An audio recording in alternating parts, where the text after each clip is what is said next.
Hello friend, स्वागत है आप लोगों का हमारे channel US net academy site 369 में।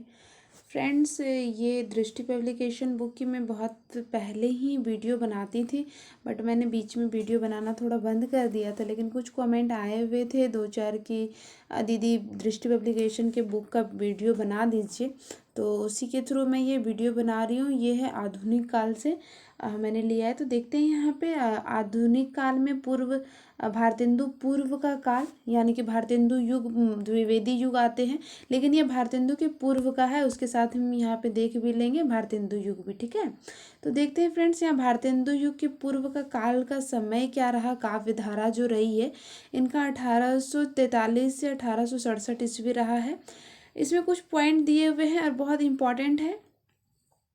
रीतिकाल की समाप्ति के बाद तथा भारतेंदु युग के आरंभ के पूर्व का काल साहित्यिक दृष्टि से भारतेंदु पूर्व काल नाम से जाना जाता है। इसकी समय अवधि यहाँ पे दे दिए गए हैं कि 1843 से 1867 ईस्वी मानी जाती है। इस काल के कवि ब्रज भाषा काव्य परंपरा के कवि हैं। इन्होंने भक्ति, श्रृंगार, रीति निरूपण की रचनाएं लिखी है। अब फ्रेंड्स, यहाँ से रीजन असर्शन में भी क्वेश्चन हमारे बनते हैं, चाहे वो यूजीसी नेट हो या टीजीटी पीजीटी हो या फिर आरपीएससी हो, जहाँ पे हिंदी साहित्य आता है वहाँ से ऐसे क्वेश्चंस बन जाते हैं। जैसे कि अगर दे दिया जाएगा आपका यहाँ पे कि भारतेंदु पूर्व युग के कवि ब्रज भाषा काव्य परंपरा के कवि नहीं थे या फिर थे, तो यहाँ से हमारे क्वेश्चंस बनते हैं, ठीक है। नेक्स्ट यहाँ पे देखते हैं भारतेंदु पूर्व काव्य धारा के रचनाकार एवं उनकी रचनाएं जो रहे हैं, इसमें बहुत सारे हैं, मैंने कुछ इम्पोर्टेंट टिक किए हुए वो मैं बता दे रही हूँ। ये रीवा नरेश, रघुराज सिंह, ये इतना इम्पोर्टेंट नहीं है फ्रेंड्स, इसीलिए मैं इसको नहीं लूँगी। और इसमें से कुछ ज़्यादा इम्पोर्टेंट नहीं। हाँ, ये वाला जो आप यहाँ पे ये देख रहे हैं, ये भारतेंदु जी के पिता हैं, यानी कि गोपाल चंद गिरधर दास, इनका जन्म क्रम और ये भी याद रह जाता है। और इसमें सिर्फ इन्हीं को पढ़ लें तो ये इम्पॉर्टेंट है। जैसे इनकी रचना में आ जाएगा राधा स्रोत, राम कथा वृत्ति, गोपाल स्रोत, भारतीय भूषण, जरा जरा संघावध और फिर छंदो वर्णन, ये सब कुछ आप लोग देख लीजिएगा फ्रेंड्स। बाकी जो ये हैं आप लोगों ने भी पढ़े होंगे, लेकिन ये सब इतना इम्पोर्टेंट नहीं है। मे बी इसमें ये इम्पोर्टेंट है, तो इसको आप लोग नोट डाउन कर सकते हैं या फिर इसको हम पढ़ सकते हैं। नेक्स्ट अब हम यहाँ पे देख लेते हैं भारतेंदु युग देखते हैं। भारतेंदु युग फ्रेंड्स, इस बुक का खासियत ये है कि इसमें दृष्टि पब्लिकेशन बुक में शुक्ल जी के बुक को और सरस्वती पांडे जी के बुक को हम बोल सकते हैं ना कि इसमें मिक्स किया गया है, दोनों चीज़ें यहाँ पे मिल जाती है। तो भारतेंदु युग के इसमें समय देख लेते हैं। सबसे पहले रामचंद्र शुक्ल ने क्या किसको माना है, प्रस्तुत करता, यानी कि किसने किया है, बताया है किसके समय, और फिर यहाँ पे नामकरण क्या रहे हैं।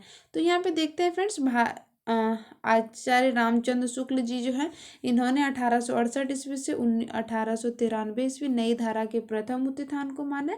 फिर यहाँ पे है रामविलास शर्मा, 1868 ईस्वी से 1900 नवजागरण काल। भारत मिश्र बंधु ने 1869 से 1888 वर्तमान काल। राम कुमार वर्मा ने 1870 से 1900 आधुनिक काल माना है।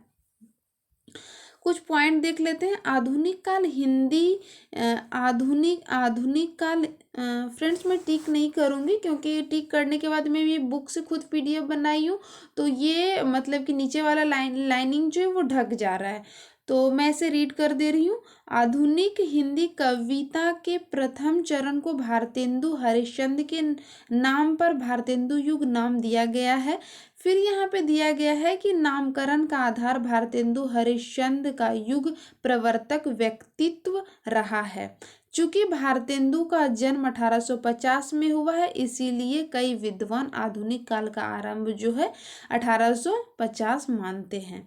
नेक्स्ट पॉइंट है हमारा, इस तरह हम मोटे तौर पर भारतेंदु युग का समय 1850 से 1900 यानी कि सरस्वती पत्रिका के प्रकाशन के पूर्व तक मान सकते हैं। यानी कि 1900 के बाद क्या हुआ है, हमारा सरस्वती पत्रिका प्रकाशित हुआ है, 1920 तक हुआ है, 18 में भी हुआ है।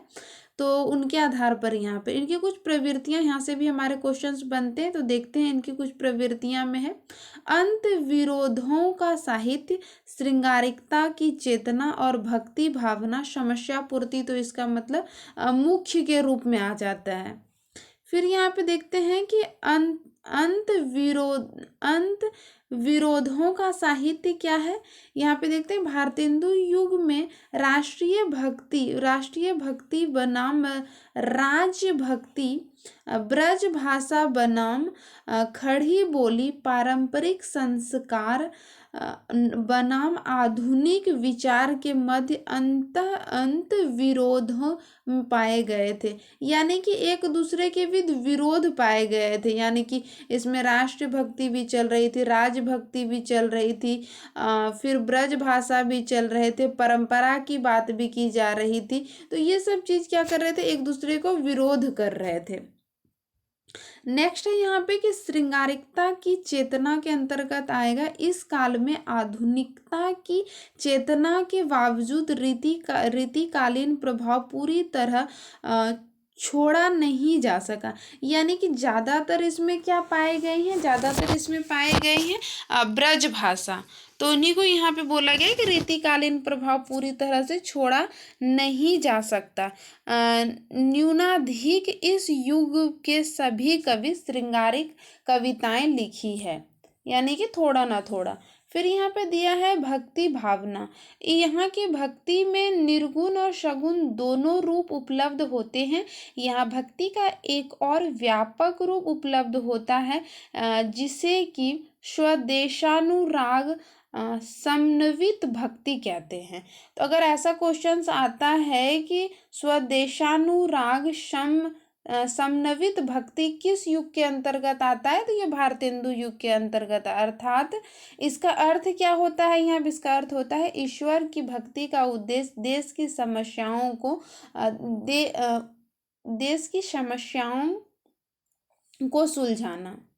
नेक्स्ट पॉइंट है हमारा समस्या पूर्ति, जो कि मुख्य है इस युग में कविता वर्धनी सभा जिसको कि भारतेंदु जी ने इसकी स्थापना की थी मे बी 1863 के आसपास, बट मैं कंफर्म नहीं हूँ फ्रेंड्स, देख लीजिएगा इनका समय।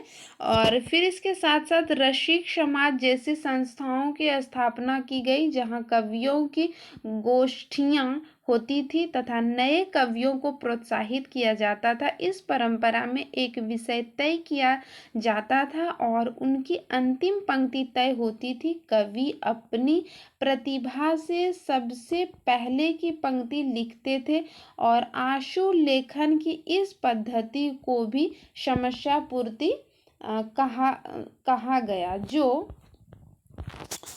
इस काल की प्रमुख प्रवृत्ति रही, यानी कि समस्या की पूर्ति करना। क्योंकि अभी जो कविताएं की जा रही थी, रचनाएं की जा रही थी, समस्या पूर्ति, सर्वस्व, ये सब कुछ जो नाम दिया गया था, तो मतलब समस्या की ही पूर्ति की जा रही थी।